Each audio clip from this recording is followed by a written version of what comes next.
I'm Jenny Hammond and you're watching Forbidden Talk, a show dedicated to unearthing social taboos facing the Middle Eastern community. Today we're looking at pregnancy out of wedlock. Well, sex before marriage isn't the taboo subject it once was, but for the Middle Eastern communities, many of whom maintain strong religious beliefs, be it Christianity, Islam or Judaism, an unplanned pregnancy for an unmarried woman can cause many problems and leave her with a big decision to make, whether to bear the shame of having a child out of wedlock or going against her religion and quietly having an abortion to avoid any social stigma. In many parts of the Middle East, conservative views are upheld and illegitimate children are often a source of shame. In Lebanon, women are greatly looked down upon for having a child out of wedlock. For those who accidentally fall pregnant, the decision about what to do is even harder because abortion is prohibited. Yet if an unmarried woman chooses to keep the baby, she is not able to register her child. In order for the child to become a citizen, the father has to be Lebanese and accept the child. Saudi Arabia is even more extreme, and children born to unmarried parents are often labelled seed of the devil and looked down upon by the majority of the population. But should a woman really be stigmatised for having a child out of wedlock? And is abortion the only way to avoid the stigma, despite being condemned by most religions? Salim Chagtai from the Islamic Research and Education Academy gave Forbidden Talk his view. Again, it depends what we mean by stigmatized. I believe, and this is in line with, again, with divine teaching, that it shouldn't be something which should be easy for anybody to actually have sexual relations outside of marriage. However, having said that, Islam is very much geared towards allowing people to renew and repent. So the idea of stigmatizing it should be there. In other words, we should stigmatize the action, but in terms of stigmatizing that person forever, that's wrong. And is abortion really the only way to avoid stigma? Unfortunately, I think practically, in a number of societies, that ends up becoming the case, and that's really sad, and that is very sad, and that is where society needs to take some responsibility, that killing a child or a fetus or whichever stage the development of the embryo is. I mean Islamically, there's actually some difference of opinion amongst the scholars as to is it up to, can you abort up to 40 days or is it 120 days? So there is some discussion amongst the jurists, but from those times onwards, then it is considered murder. So unfortunately, that is the way that many people choose because because their life will become hellish, and I think that's very sad. And I think our societies need to be more geared towards, as I mentioned just now, that they need to be geared towards forgiveness.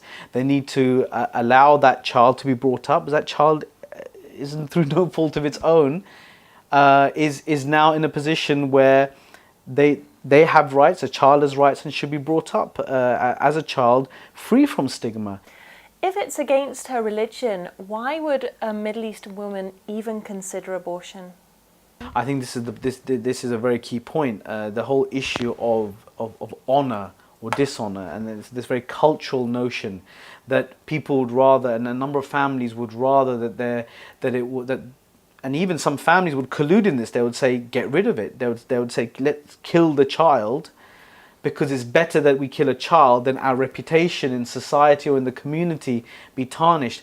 That is a horrendous situation to be in, and for a lady to have that very difficult decision to make on her own, and without the adequate support from her family or even the community, makes that bit just that more heart-wrenching. So really, I think that is the problem. I think that people, that many ladies will think, you know what, rather than suffer a life of hell where my society, my community rejects me, then getting rid of this child or getting rid of this fetus might actually be preferable. To get a personal perspective, Forbidden Talk spoke to a young Lebanese woman who found herself in this very situation in 2005. What you will see now is a reenactment of her story to protect her identity. I became pregnant when I was 22. My boyfriend at the time, when told, stepped back from me as he said he wasn't ready. I've since read so many stories online, and that seems to be such a common thing for men to say, and it makes me so mad. I wasn't ready either, but I couldn't just walk away as it was happening to my body. He was a coward. Anyway, I felt so alone as I couldn't tell my parents. I was scared as to how they would react, and my friends didn't understand as they'd never been through it themselves, and if their parents were to find out, I would be stopped from seeing them because I would be labelled a bad influence, and I felt trapped, alone, and just scared. Honestly, I never considered having the baby. It was just a bad situation I needed to get out of as quickly as possible. If I'd had it, I would have been labelled a loose woman, and that was unthinkable. If anything, I was so angry with my boyfriend. He walked away with no responsibility, nothing. Yet my life seemed to be on the brink of devastation. I had an abortion as soon as I could arrange it. There was never any doubt in my mind. Now it feels like a bad dream, and I look back on it with regret. But I wonder if that's easy because the pressure's gone now. I had an abortion in the early stages of pregnancy, so only took pills. I didn't need the operation, so it doesn't feel as bad. Does that sound like I'm making excuses or trying to justify it? But you know, regardless, when I see my daughter now, I always think of her as my second child. I always wonder what the baby would have looked like, and every December, which would have been when it was due, I count its age. Overall, I feel very uncomfortable about it. You know, life continues, so sometimes I forget, but really it's always with me. It was an evil necessity, and I do wonder if it makes me a bad person, if God sees me as a bad person. According to the World Health Organization, every year in the world, an estimated 40 to 50 million women faced with an unplanned pregnancy decide to have an abortion. That corresponds to about 125,000 abortions every day. However, as abortion is prohibited in most of the Middle East, unsafe abortion is one of the most neglected public health challenges in the region. But putting aside the moral or religious arguments for a moment, as the story we just heard illustrated, abortion has its own emotional ramifications. Earlier, I spoke to Faduma Mohammed, a counsellor who helps women to deal with post-abortion stress and other related issues. Well, Fatima, you've been a counsellor for 12 years, so you must have come across abortion issues quite frequently. What are the most common feelings a woman faces post-abortion? First of all, guilt, shame, loss, regret. Those are the common feelings. And why would a woman feel guilty after an abortion? They feel guilty because they feeling that they did something wrong in so many ways. First of all, they get pregnant without marriage, and that's one thing that make them feel guilty, that they did something wrong. And then they did the abortion, which is also related to they get rid of a life. So that's another level of guiltiness. And they feeling that they disrespect their society, their family, themselves, and that's another layer of guilt. So all those layers of guilt is very common when women have an abortion. This subject of abortion isn't actually openly discussed in the Middle East. Can this cause a woman to maybe feel isolated? Very much so, yes. Women feel very isolated. People don't like to relate with the person they know that they did an abortion, or maybe they have an illegitimate child. Either way, there is isolation. They can be even isolated inside their own families, their own friends.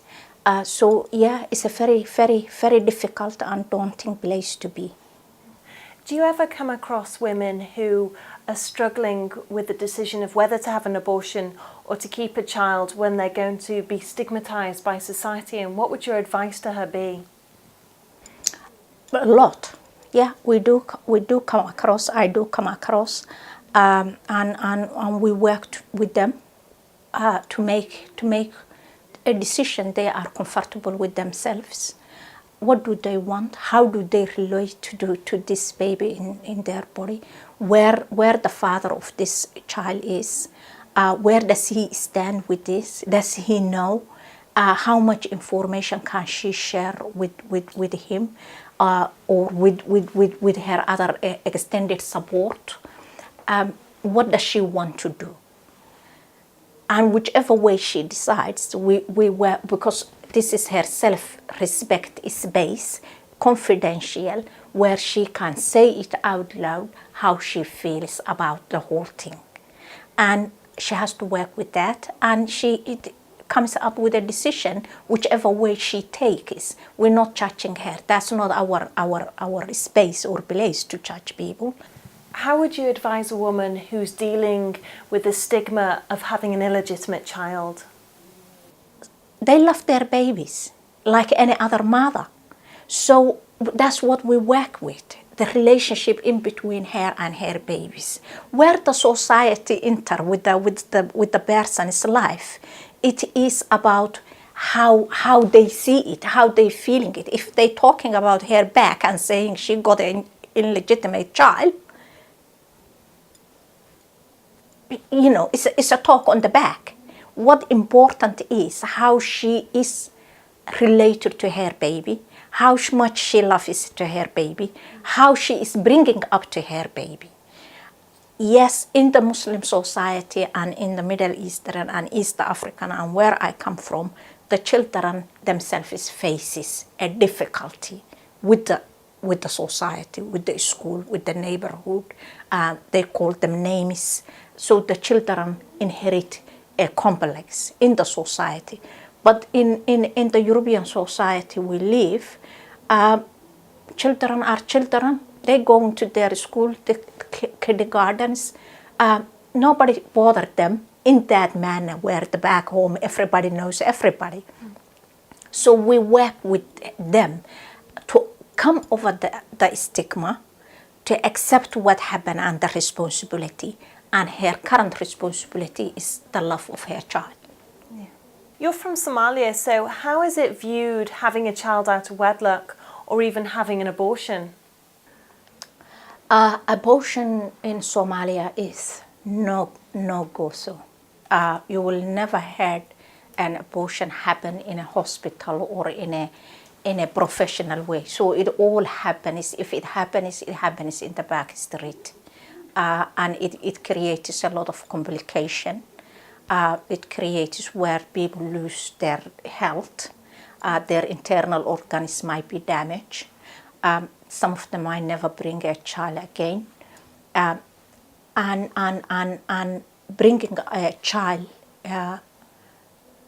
without marriage is a huge stigma.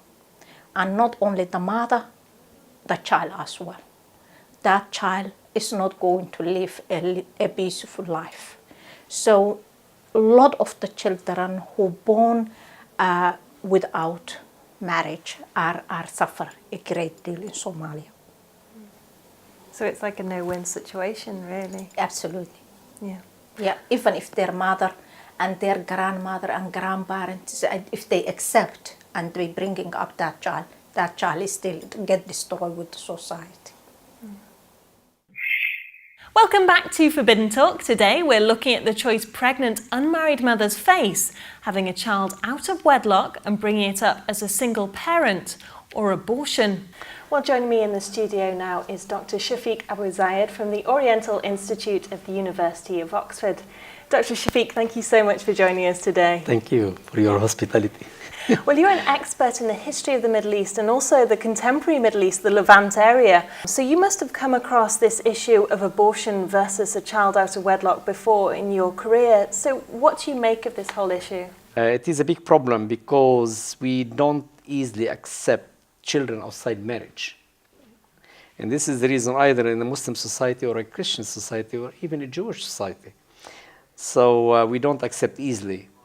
And only in the big cities, definitely you will find these children, but never in the countryside, anywhere in the Middle East. I mean, if it happens, they have to flee out to a city, to a nearby city to hide or to find a solution. And sometimes the child, I mean, there is an abortion to avoid this social shame and problem. How is abortion viewed? Because I think it's actually not allowed in a great deal of countries in the Middle East. So how is that viewed? In principle, it's not allowed. The governments are not allowed to, they don't legalize abortion.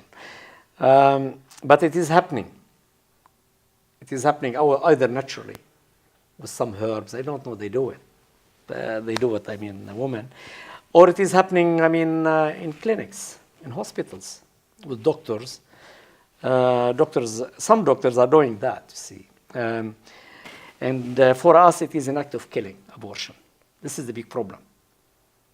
So the person is committing, and myself, I call it double act of killing, because you are killing someone who cannot defend himself. It is myself, I don't accept any abortion, except in some circumstances. We can come to that later. But in itself is rejected by religions. And generally speaking, the Middle Eastern society doesn't accept easily an abortion. Now, the problem between abortion, why the church is so, the religions are so rigid, especially Christianity, we say we cannot play with sex. Sex is sacred, especially for Christianity. We cannot play with sex and having a child and we get rid of this child because it is the unwanted child. In fact, you are playing with life. So we cannot say you are not. The person is not allowed to play with life. He should be careful, and this is the reason that sex has a meaning. It's not only for the personal pleasure of the person. It is also sex is a carrier of life, and you cannot play with life and continue this butchery of playing with your pleasures and killing. You see our position. You will find it in any religion. Yeah. So you must be responsible for any act, especially for this power of life given by God in us. But say a woman, makes a mistake or gets pregnant out of wedlock. This must be quite an extreme situation she finds herself in if she's religious, because on one side she's got this pressure from the community that she might face, being ostracized, this stigma. And on the other hand, she can have an abortion which is really quite secretive. No one will know. She can carry on her life.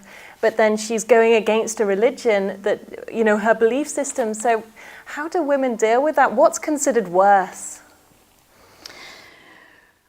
I give you an example which is very close to your question, that in England we have teenagers pregnant. Yeah. Whether we accept them or not, we encourage them to abort their child. Okay, the religions will say, no, we need the child. We take him. In fact, you cannot take the child from his mother. She will stay, in general speaking, with her child. The big problem is not to look at it individually or as an individual mistake. It is the whole society. The whole society is responsible. You see, when a teenager makes a mistake, that means society is helping this teenager to make the mistake. That doesn't come from herself alone. It is a mistake of the whole society. What kind of education we are giving to our children? Are we legalizing sex at the age of 12, regardless of its consequences, and then we say we're on to abortion? So the problem is we cannot solve symptoms but causes. We are only looking at the symptoms. In fact, the causes are the responsibility of the whole society. And I cannot take the example of a teenager, either in England or in Lebanon or Morocco or anywhere in the world, without its society. And definitely, a teenager who is making a mistake like that, it is also the mistake of his own society and education. And this is the reason we say we, in religion, especially in Christianity, We are not the lords of the society, we are the mother. We are not interested in becoming presidents, the church leaders. I'm, of course, as a Christian speaking, or running the country in Britain or in Lebanon or anywhere else. We are, our main concern, according to our Bible, to our teaching, is how to love this society and to help it. And this is the whole question. For us, this girl have made a mistake. She's pregnant at the age of 13 or 14. But the whole society has made the mistake. The same when we take people playing with sex. And for me, the whole society is responsible. Why? Because we are legalizing free sex everywhere. So we are playing with life. And when we play with life, we go we run to abortion for us to kill. So it is a society in itself, violent society of violence and killing. It is in itself a dilemma, where to start and how to start. In my own opinion, the whole issue is the issue of education. And everything is related to the understanding of sex and how we practice sex and why and what is the meaning of sex. And we don't accept this definition of sex is for pleasure, I'm happy, and so on. This is one aspect for us. But the main pillar of sex, the main understanding of sex, is mainly a way to unity between two beings and to life. Well, we've touched on irresponsible sex, but what about in the case of, for instance, rape or something like that? Does abortion become okay then? You see, I have met in London recently a girl who was raped by a man. She doesn't know. A horrible man. For her, is a horrible man. She has never met and got pregnant. And she was obliged to get rid of her child because it's coming from an unwanted, violent man. It is a very difficult situation. I met the girl. She is still tormented. She needs a lot of love and protection, never judgment, despite what happened in abortion or late baby. Of course, she didn't attract this man to her. It happened. I'm not legalizing here abortion.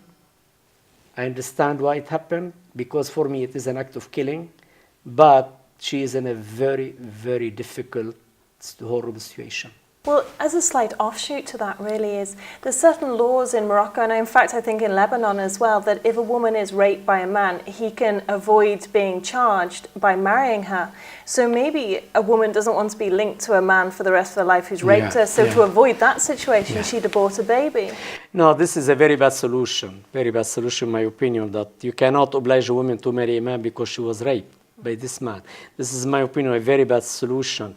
What we can do to help this woman, to accept the child in special centers as we have it in Lebanon, in the West too, and to help this child, and we'll see later on what will be the relationship between him and his mother. Of course, his father is unknown. Even the woman doesn't know him because she was raped.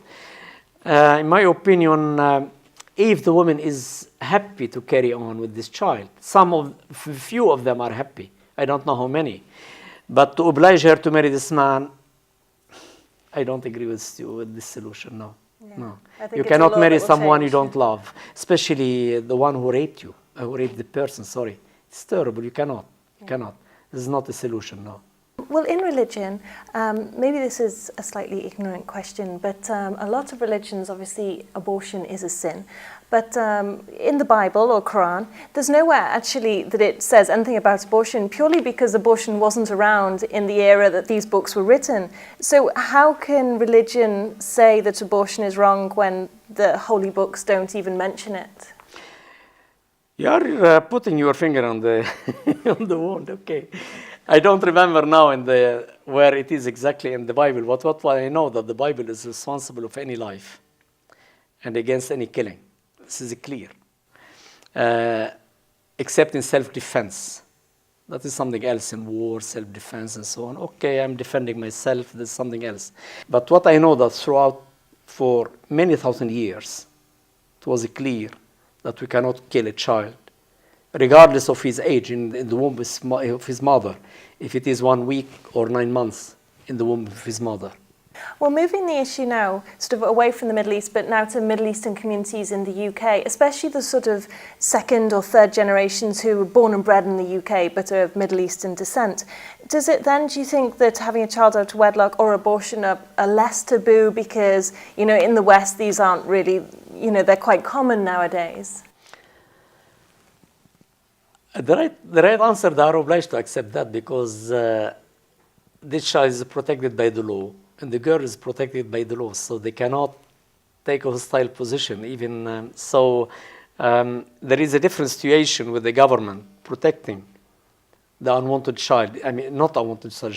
Sorry, a teenager becoming pregnant or pregnancy outside marriage. The society is definitely changing, but not radically. I mean, there is no radical change. Those who are, I mean, for the generations born here in England, of course, they have different understanding from their parents, and they accept the fact. They don't praise it, but they accept it. So there is, but the old generations don't accept it easily. They are still hostile to it, against it. Oh, well, thank you so much for taking the time to speak to me. It's been really interesting. Thank you. Well, that's all we have time for here at Forbidden Talk. But if you have any comments about today's topic, then please email us at forbiddentalk@levant.tv. You can also visit our website, levant.tv/forbidden talk, or find us on Facebook. Bye for now.